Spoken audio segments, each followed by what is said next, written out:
See, we always have this feeling of reading Bhagavad Gita, but the moment when we start to read Bhagavad Gita, it's very complex and we can't understand Bhagavad Gita. I bought this Bhagavad Gita 2 years back, but the fact is that I have been reading it from 2 years, but unfortunately I couldn't able to understand what Krishna is trying to say us. But from past 1 month, I have been following some tips and tricks. In just 1 month, I completed 4 chapters of Bhagavad Gita, not just reading, but understanding and also implementing these things in my real life. So in this video, we are going to discuss about the best way of reading the world's greatest book.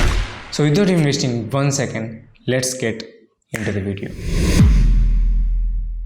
The question is why we should read Bhagavad Gita. What is so great about Bhagavad Gita? I will give you like thousands and thousands of reasons to read Bhagavad Gita, but the thing which helped me a lot by reading Bhagavad Gita is to decrease my problems. Even today, I was expecting something from a person. I didn't got it, but I have to shoot this video because of that incident. My mood was not good. At that time, I just sit in front of Krishna. I read Bhagavad Gita for just 2 minutes.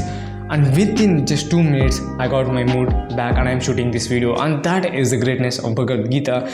Reading Bhagavad Gita is completely different from understanding Bhagavad Gita. There are 2 things: reading Bhagavad Gita and understanding Bhagavad Gita. Before understanding Bhagavad Gita, we should know what actually contains in Bhagavad Gita. See, Bhagavad Gita is basically of 18 chapters. In every chapters, you will find slokas, bhavams and tatparyams. And sloka is the thing which was actually spoken by Sri Krishna himself, and the bhavam is the exact translation of the sloka, and the Tarparyam is the thing which was understood by Sri Leela Prabhupada by reading that specific sloka. And the question arises, in these 3 things which we should consider and which is the most important one. In these 3 things, always sloka is the most important one, because this is the actual thing which was spoken by Sri Krishna himself. You should always believe in sloka, because the bhavam can change, the Tarparyam can be changed, but sloka cannot be changed. But the problem is the slokas are in Sanskrit. Unfortunately, we don't know Sanskrit, right? So that is why we have to depend on bhavam and tatparyam. I just use it to read bhavam. If I don't understand bhavam, and then I will read tatparyam, because there are like 700 slokas. If you are continuously reading tatparyam will be like 1 page, 2 pages. So I will concentrate more on bhavam than tatparyam. So the best thing which you can do it, in the starting, just read the bhavam. If you don't understand the bhavam, you can read tatparyam. So this is the basic things which was there in the Bhagavad Gita. And the question arises on the most important part: what is the best way of reading Bhagavad Gita? Rather than just calling this as the best way, this can be considered as the rules of reading Bhagavad Gita.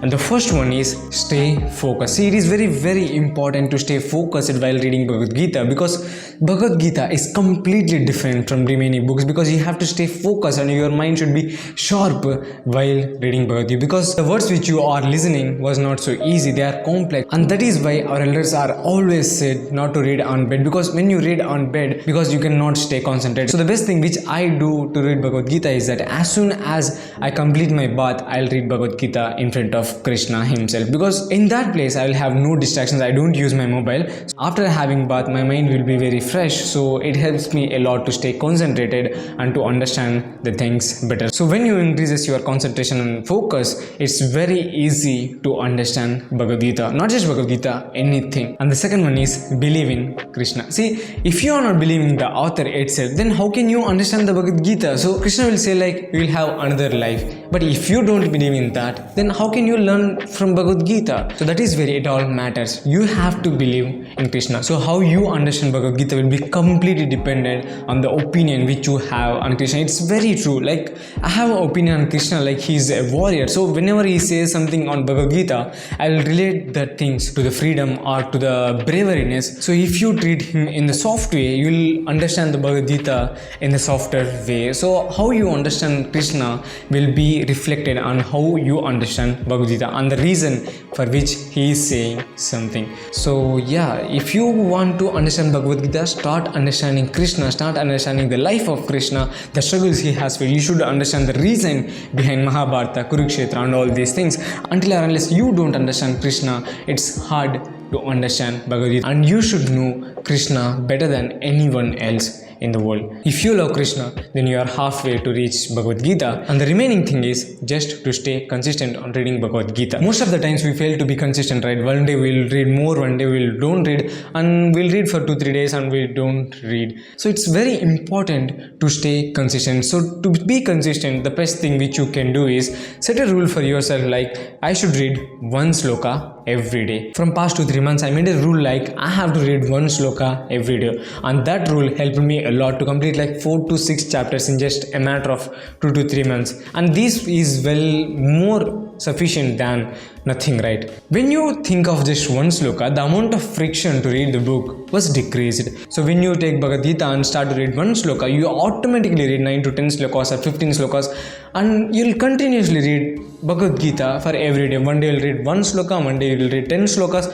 and one day you'll read like 20 slokas or 30 slokas. So the best thing is starting. So in order to start to read Bhagavad Gita, just start a challenge like I'll read one sloka every day. So this helps you a lot to stay consistent on reading Bhagavad Gita. So nothing can be conquered without being consistent, right? And the fourth one is write and underline the things. So write down the things which you have understood in a separate book. I myself have separate book to write down the things which I understood, and also I will highlight the things in the Bhagavad Gita itself, so that whenever I want to recall the things, it helps me a lot to straightly go to the important things. So the best way of reading Bhagavad Gita is read whatever you want. It's not like you have to start Bhagavad Gita and you have to end. You can read anything you want. You just open one page in Bhagavad Gita, start reading from there. But if you want to read Bhagavad Gita just to solve your problems, so the best way is to just open any page in Bhagavad Gita and start reading from there. And there are some chapters which was dedicated to some problems. For suppose if you are facing problems with passion and aim, so the best thing is Karma Yoga. And if you have problems with addiction,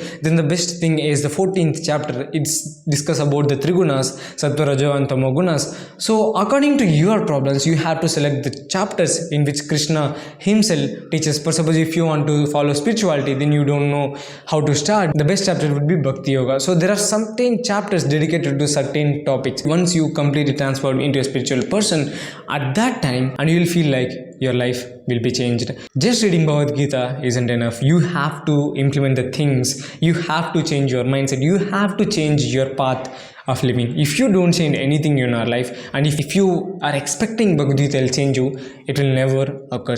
If you want to change, you have to start changing by implementing the things which was said by Krishna, and which by accepting the things which was said by Krishna. So if you want to know how to live happily, then Bhagavad Gita will be the best thing that you can start to read to live life happily, without any problems, without any cryings, or without any sadness. So my dear friends, start reading Bhagavad Gita, and this will be the best decision that you will be taking in your life. That's all for this video. Until then, it's your Hemant Krishna signing off. Bye.